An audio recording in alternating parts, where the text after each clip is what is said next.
আসসালামু আলাইকুম, স্বাগত জানাচ্ছি আরটিভি সন্ধ্যা সংবাদে। আপনাদের সঙ্গে আছে আমরা দুজন, আমি সৈয়দা সাদিয়া বেনাজির এবং আমি হাবিবা আফরোজ। নির্বাচন সামনে রেখে অনেক ষড়যন্ত্র ও চক্রান্ত চলছে মন্তব্য করে বিএনপি মহাসচিব মির্জা ফখরুল ইসলাম আলমগীর বলেছেন, জাতির সামনে কঠিন পরীক্ষা অপেক্ষা করছে। ডিআরইউতে এক স্মরণ সভায় এমন মন্তব্য করে ফখরুল বলেন, নির্বাচন বিলম্বিত করতে পিআর পদ্ধতির জন্য আন্দোলন করছে একটি রাজনৈতিক দল। শামীম চৌধুরীর রিপোর্টে দেখুন বিস্তারিত। ডেমোক্রেটিক লীগের সাধারণ সম্পাদক সাইফুদ্দিন মনির দ্বিতীয় মৃত্যুবার্ষিকী উপলক্ষে স্মরণসভায় নির্বাচন বানচালের ষড়যন্ত্রের দাবি তুলে ধরেন মির্জা ফখরুল ইসলাম আলমগীর। ঢাকা রিপোর্টার্স ইউনিটিতে জাতীয়তাবাদী সমমনা জোটের শীর্ষ এ সভায় মির্জা ফখরুল বলেন, জুলাই সনদে স্বাক্ষর করতে সব দল একমত হয়েছে। যেসব বিষয়ে ঐকমত্য হয়নি নির্বাচনী ইশতিহারে তা প্রকাশ করে জনগণের সমর্থন নিতে হবে। সংস্কারকে নিয়ে বিভিন্ন রকম কথাবার্তা দীর্ঘদিন ধরে হয়েছে, শেষ পর্যন্ত একটা জায়গায় বোধহয় তারা আসতে পেরেছেন। যে বিষয়গুলো একমত হওয়া যায়নি সেগুলো নিয়ে রাজনৈতিক দলগুলো জনগণের সামনে তারা নির্বাচনের সময় ম্যানিফেস্টো আকারে যাবেন এবং জনগণের কাছ থেকে সেটার যে তাদের মতামত, ম্যান্ডেট, সেটা আদায় করার চেষ্টা করবেন। ইউটিউব, ফেসবুকে বিএনপি নিয়ে অপপ্রচার করার অভিযোগ করেন বিএনপি মহাসচিব। বলেন, কিছু মানুষ ৭১-এর গৌরব উজ্জ্বল ইতিহাস ভুলিয়ে দিতে চায়। এখন কিছু দল সেগুলোকে বিকৃত করে বিভিন্নভাবে এই বিএনপিকে চিত্রায়িত করার চেষ্টা করছে। প্রতিদিন আপনাদের এই ইউটিউব, টেলিভিশন, আপনার সোশ্যাল মিডিয়া, এগুলোতে বিভিন্ন রকম সত্য মিথ্যা অপপ্রচার চালিয়ে যাওয়া হচ্ছে। পিআর পদ্ধতির নামে কিছু চাপিয়ে দেয়া এদেশের মানুষ মানবে না, এমন হুঁশিয়ারি দিয়েছেন মির্জা ফখরুল। তার দাবি, নির্বাচন ঘিরে একটি দল বিএনপির অর্জনকে বিকৃতভাবে উপস্থাপন করছে। সেই লক্ষ্যটি হচ্ছে যে নির্বাচনকে বিলম্বিত করা। শামীম চৌধুরী, আরটিভি, ঢাকা। আগের মতো আর রাতের অন্ধকারে ভোট হবে না বলে আবারও জানিয়েছেন প্রধান নির্বাচন কমিশনার এএম নাসির উদ্দিন। সকালে চট্টগ্রামে নির্বাচনের দায়িত্ব পালন করবেন এমন কর্মকর্তাদের সঙ্গে মতবিনিময়ের শেষে সাংবাদিকদের তিনি একথা জানান। সিইসি আরও বলেন, ভোট কেন্দ্রের ভেতরে সাংবাদিকদের প্রবেশে কোনো বাধা নেই। সাংবাদিকদের প্রবেশের জন্য নির্দেশনা দেওয়া হয়েছে। প্রতীক ইস্যুতে এনসিপি নির্বাচনে বাধা সৃষ্টি করবে না বলেও আশা করেন তিনি।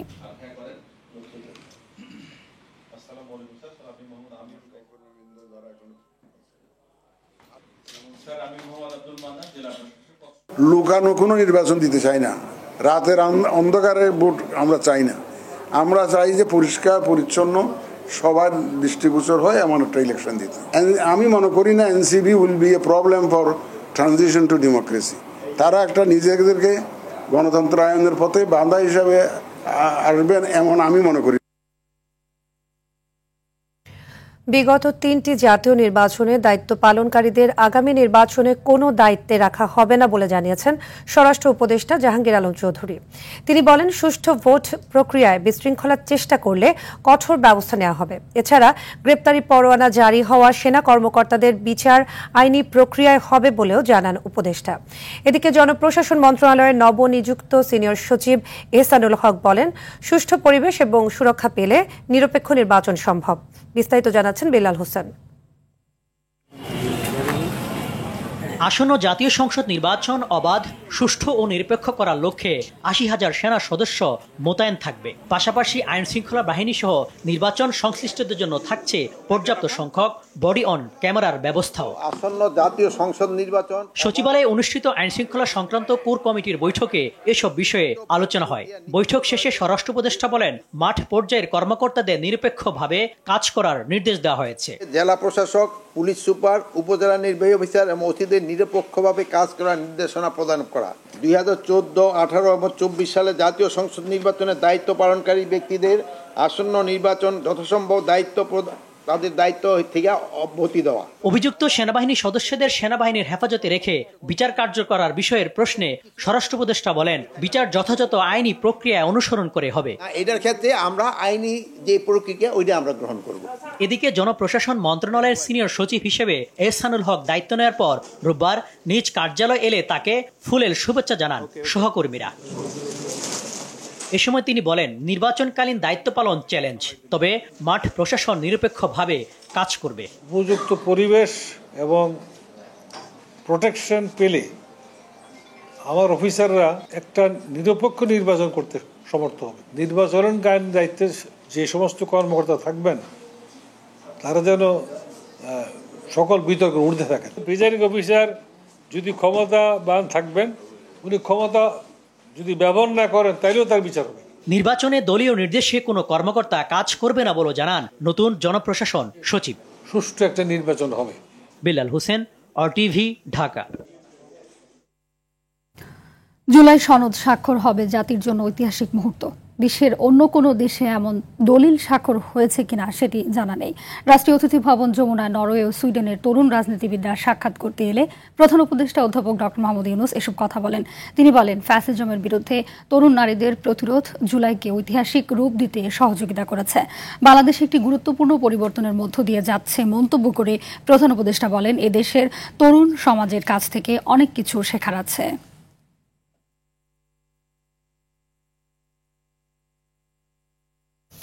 এদিকে ওয়ার্ল্ড ফুড ফোরামের ফ্ল্যাগশিপ ইভেন্টে যোগ দিতে ইতালির রোমের উদ্দেশ্যে ঢাকা ছেড়েছেন প্রধান উপদেষ্টা অধ্যাপক ডক্টর মোহাম্মদ ইউনূস।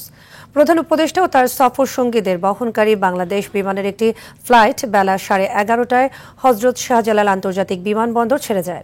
সফরসূচি অনুযায়ী অধ্যাপক ইউনূস ফোরামের মূল অধিবেশনে আমন্ত্রিত অতিথি হিসেবে ভাষণ দেবেন। পাশাপাশি তিনি ইতালির প্রধানমন্ত্রী জর্জিয়া মেলোনি ও বিভিন্ন আন্তর্জাতিক সংস্থার প্রধানদের সঙ্গে বৈঠক করবেন। এসব বৈঠকে খাদ্য নিরাপত্তা, দারিদ্র্য নিরসন ও টেকসই উন্নয়ন সহ বৈশ্বিক ইস্যু নিয়ে আলোচনা হবে। আগামী 15 অক্টোবর প্রধান উপদেষ্টার দেশে ফেরার কথা রয়েছে।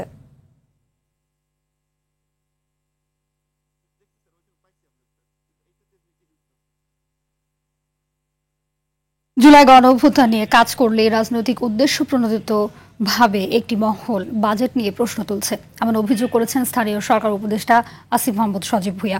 বিকেলে রাজধানীর ওসমানী উদ্যানে জুলাই স্মৃতিস্তম্ভের ভিত্তিপ্রস্তর স্থাপন অনুষ্ঠানে তিনি আরও বলেন, ফ্যাসিবাদের সময় বিভিন্ন ভাস্কর্যে 300 থেকে 400 কোটি টাকা খরচ করা হতো, অথচ এখন সেসব ভাস্কর্যের পরামর্শক ফি দিয়ে পুরো স্মৃতিস্তম্ভ নির্মাণ হচ্ছে। ওসমানী উদ্যানের এই স্মৃতিস্তম্ভ নির্মাণে ব্যয় হচ্ছে 46 কোটি 40 লাখ টাকা। আগামী ডিসেম্বরে এর কাজ শেষ হওয়ার কথা রয়েছে।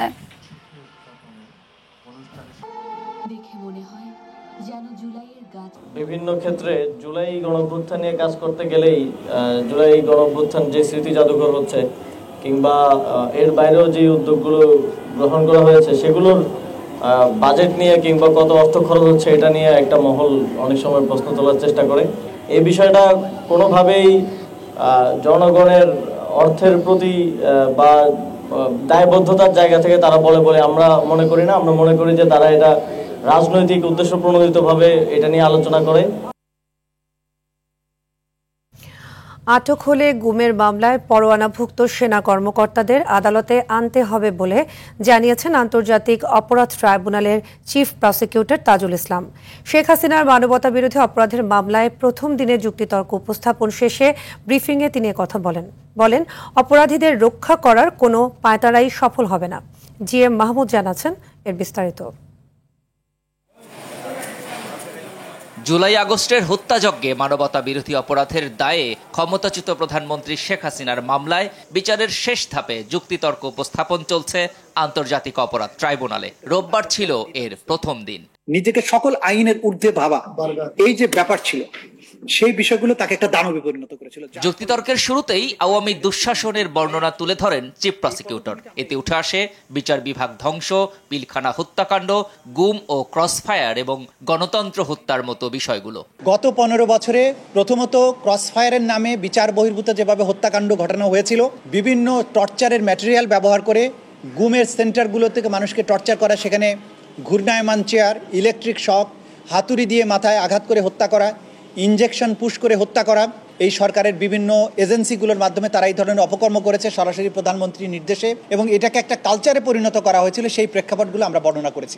এ সময় আদালতে আসামিদের গ্যাং অব ক্রিমিনালস অভিহিত করে চিফ প্রসিকিউটর বলেন, আওয়ামী লীগকে ব্যবহার করে ফ্যাসিবাদের চারা রোপণ করেন শেখ মুজিব, তাকে বটবৃক্ষে পরিণত করেন শেখ হাসিনা। তারা প্রথম থেকেই এই বাংলাদেশের মানুষকে শাসন করার নামে কিভাবে ভয়ের একটা রাজ্যে পরিণত করেছিল সেই বিষয়টা উঠে আসা জরুরি, কারণ এই মামলার মাধ্যমে একটা ঐতিহাসিক প্রেক্ষাপটেরও বিচার করা হচ্ছে। গুমের মামলায় অভিযুক্ত সেনা কর্মকর্তাদের হেফাজতে নেবার বিষয়ে সেনাবাহিনী থেকে আনুষ্ঠানিকভাবে কিছু জানানো হয়নি বলে জানান তিনি। এগুলোর বিচার করার কেবলমাত্র ক্ষমতা হচ্ছে আন্তর্জাতিক অপরাধ ট্রাইব্যুনালের। আমাদের কাছে যেহেতু আনুষ্ঠানিকভাবে ডকুমেন্টারি পদ্ধতিতে কেউ বলেননি যে আটক রাখা হয়েছে, মিডিয়াতে যেটা এসেছে সেটাকে আমরা আমলে নিচ্ছি না। আমাদেরকে যদি বলা হয় যে আটক রাখা হয়েছে, তাহলে আইন অনুযায়ী তাকে অবশ্যই আদালতের কাছে আনতে হবে, এটাই বিধান। এদিন যুক্তিতর্কের সরাসরি সম্প্রচারের সময় সাইবার হামলা চালানো হয়েছে জানিয়ে চিফ প্রসিকিউটর বলেন, ফ্যাসিস্ট সরকারের দোসররা চায় না এমন নৃশংস অপরাধের খবর সারা দুনিয়া জানুক। তারা দুনিয়াকে এটা জানতে দিতে চায় না যে বিচারটা কতটা ট্রান্সপারেন্ট হতে হচ্ছে। GM Mahmud, RTV, Dhaka. জামায়াতে আমির ডাক্তার শফিকুর রহমানের সঙ্গে সৌজন্য সাক্ষাৎ করেছেন ঢাকায় জার্মানির রাষ্ট্রদূত ডক্টর রুডিগার লোটস। সকালে রাজধানীর বসুন্ধরায় জামায়াতে আমিরের কার্যালয়ে সাক্ষাৎ হয়। এই সময় রাষ্ট্রদূত ডাক্তার শফিকুর রহমানের শারীরিক খোঁজখবর নেন এবং তার দ্রুত ও পূর্ণ সুস্থতা কামনা করেন। আলোচনায় আসন্ন নির্বাচন অবাধ, সুষ্ঠু ও গ্রহণযোগ্যভাবে সম্পন্নের লক্ষ্যে জার্মানির কারিগরি সহায়তা কামনা করেন জামায়াতে আমির। এছাড়া দেশের নারী সমাজের অধিকার সুরক্ষা, কর্মক্ষেত্রে দক্ষতা বৃদ্ধি এবং সার্বিক উন্নয়নে জার্মানির অব্যাহত সমর্থনের প্রত্যাশা করা হয়। বৈঠকে মানবাধিকার, বাক স্বাধীনতা, টেকসই গণতন্ত্র এবং গণতান্ত্রিক প্রতিষ্ঠানগুলোকে আরও শক্তিশালী করার প্রয়োজনীয়তা নিয়েও আলোচনা হয়।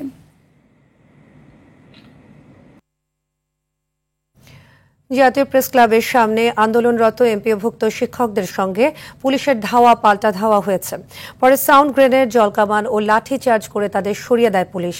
দাবি আদায় না হওয়া পর্যন্ত শহীদ মিনারে অবস্থান এবং সোমবার থেকে দেশের সব এমপিওভুক্ত শিক্ষা প্রতিষ্ঠানে কর্মবিরতির ডাক দিয়েছেন আন্দোলনকারীরা। এদিকে শিক্ষকদের দাবির সঙ্গে একাত্মতা প্রকাশ করেছেন জাতীয় নাগরিক পার্টির দক্ষিণাঞ্চলের মুখ্য সংগঠক হাসনাত আব্দুল্লাহ। বিস্তারিত জানাচ্ছেন রাকিব হাসান। মূল বেতনের 20% বাড়ি ভাড়া ও চিকিৎসা ভাতা বৃদ্ধি সহ কয়েকটি দাবিতে আন্দোলন করে এমপিভুক্ত শিক্ষকরা। জাতীয় প্রেস ক্লাবের সামনে তারা প্রধান সড়কে অবস্থান নিলে বন্ধ হয়ে যায় যান চলাচল। পুলিশ তাদের সরিয়ে দিতে গেলে তাদের সঙ্গে ধাওয়া পাল্টা ধাওয়া হয়। এক পর্যায়ে লাঠিচার্জ, সাউন্ড গ্রেনেড ও গরম পানি ছুড়ে তাদের ছত্রভঙ্গ করে দেয় পুলিশ।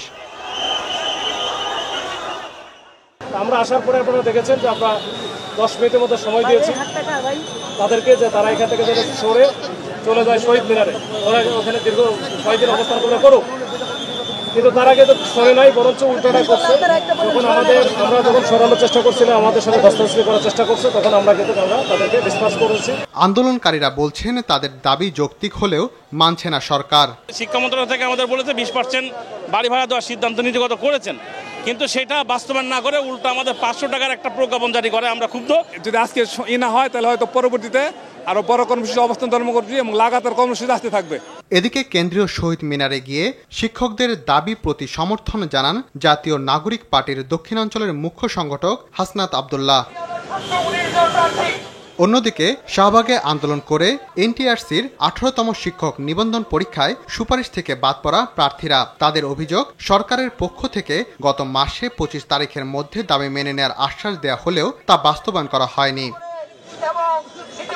রাকিব হাসান, RTV, ঢাকা। অভিনব কৌশলে রাজধানীতে গণপরিবহনে চলছে চাঁদাবাজি। আগে সড়ক থেকে তোলা হলেও এখন হয় বাস ডিপো ও কাউন্টারগুলো থেকে। চাঁদার সেই টাকার বিনিময়ে রুট পারমিট ও ফিটনেসহীন যানবাহন সড়ক দাপিয়ে বেড়াচ্ছে। ঢাকায় মাত্র 3445টি বাসকে রুট পারমিট ও ফিটনেস সনদ দিলেও সড়কে চলছে 10,000-এরও বেশি। বিশেষজ্ঞরা বলছেন, পরিবহন সেক্টরে ঐক্যবদ্ধ চাঁদাবাজির জন্যই সড়কে নৈরাজ্য। মোহাম্মদ সায়েমের ধারাবাহিক প্রতিবেদনের আজ দেখুন প্রথম পর্ব।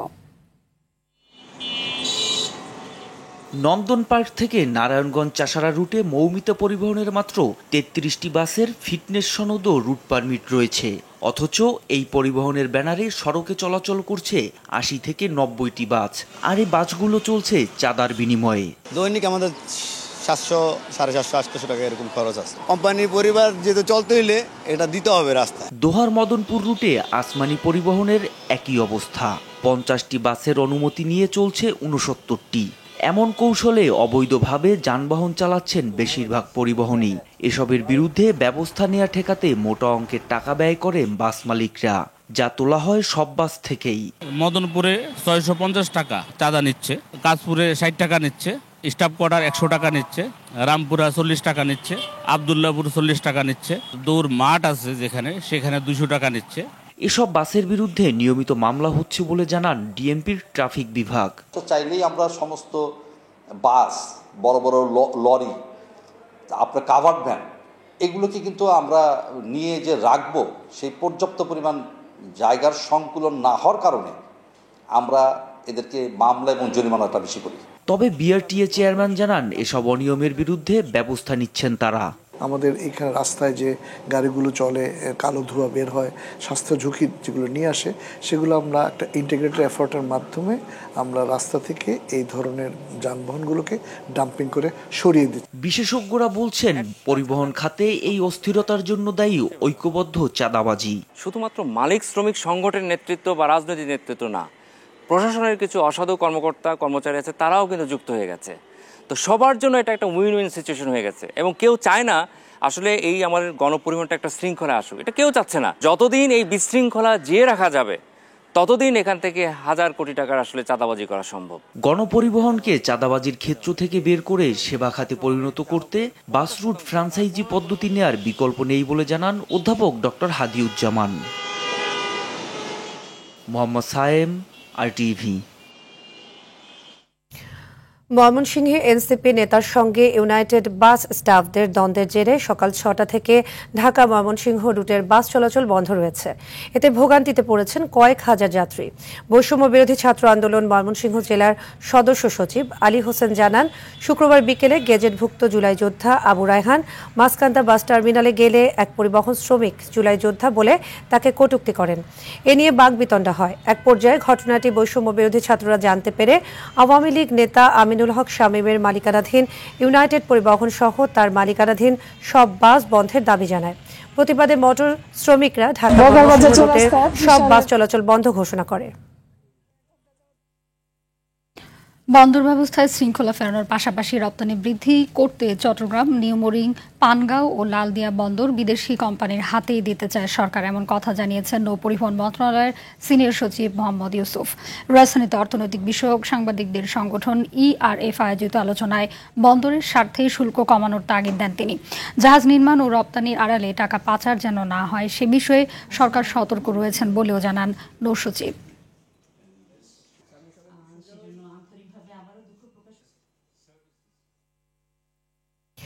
বাংলাদেশ গবেষণা ও শিক্ষা নেটওয়ার্কের কর্মকর্তাদের দুর্নীতি সহ নানা অনিয়মের প্রমাণ পেয়েছে দুর্নীতি দমন কমিশন। RTVতে প্রচারিত ধারাবাহিক প্রতিবেদনের ভিত্তিতে প্রতিষ্ঠানটিতে রোববার অভিযান চালায় দুদক। দুপুরে এ অভিযানে নেতৃত্ব দেন সংস্থাটির সহকারী পরিচালক মাহমুদুল হাসান। অভিযান শেষে তিনি জানান, বিডিরেনে অনিয়ম দুর্নীতির প্রাথমিক সত্যতা মিলেছে। এ সময় অভিযানের সংবাদ সংগ্রহ করতে গেলে RTVর প্রতিবেদকের উপর চড়াও হন বিডিরেনের কর্মকর্তারা। এর আগে অভিজ্ঞতা সনদ জালিয়াতি এবং চাকরি বিধি লঙ্ঘন করে কর্মক্ষেত্রে ব্যবসায় জড়ানো সহ বিভিন্ন অনিয়ম ও দুর্নীতি নিয়ে গত 29 ও 30 সেপ্টেম্বর ধারাবাহিক প্রতিবেদন করে RTV।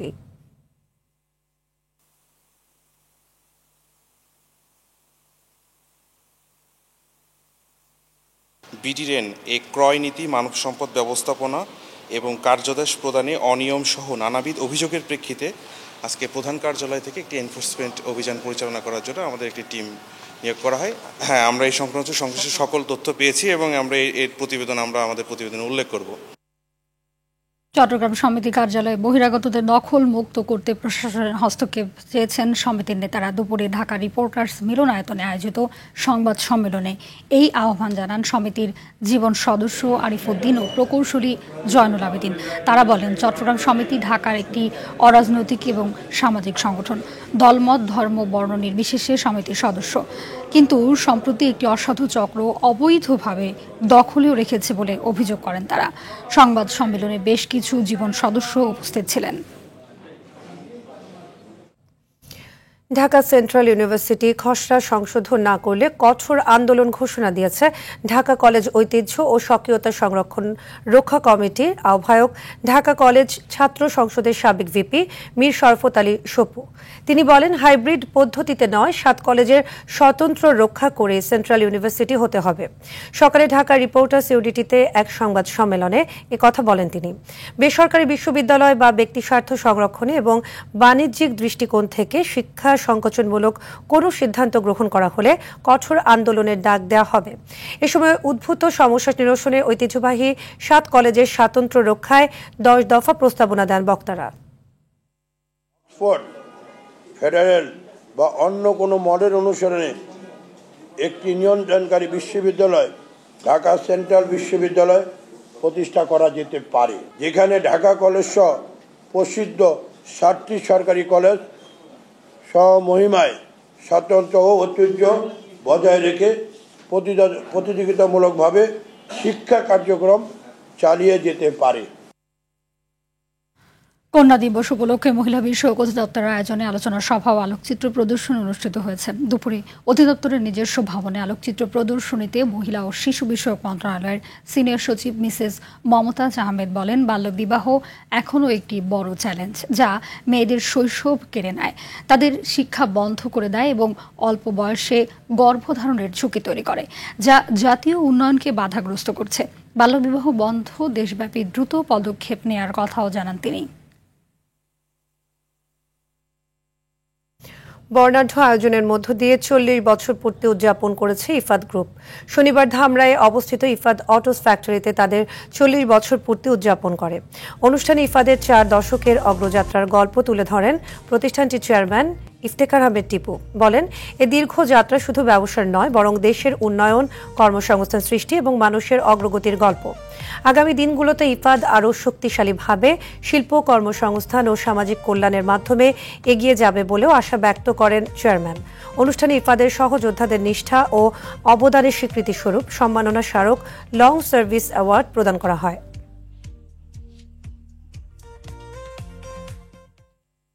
যশোরে রেল রোডে কনকা গ্রি ও হাইকো ব্র্যান্ডের ইলেকট্রনিক্স পণ্যের সেলস ও ডিসপ্লে সেন্টারের উদ্বোধন করা হয়েছে।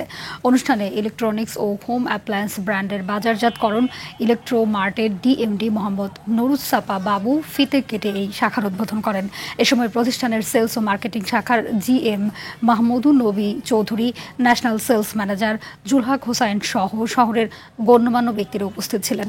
নতুন ডিসপ্লে সেন্টারের উদ্বোধন উপলক্ষে যশোরবাসীর জন্য আকর্ষণীয় ছাড় ঘোষণা করেছে কর্তৃপক্ষ।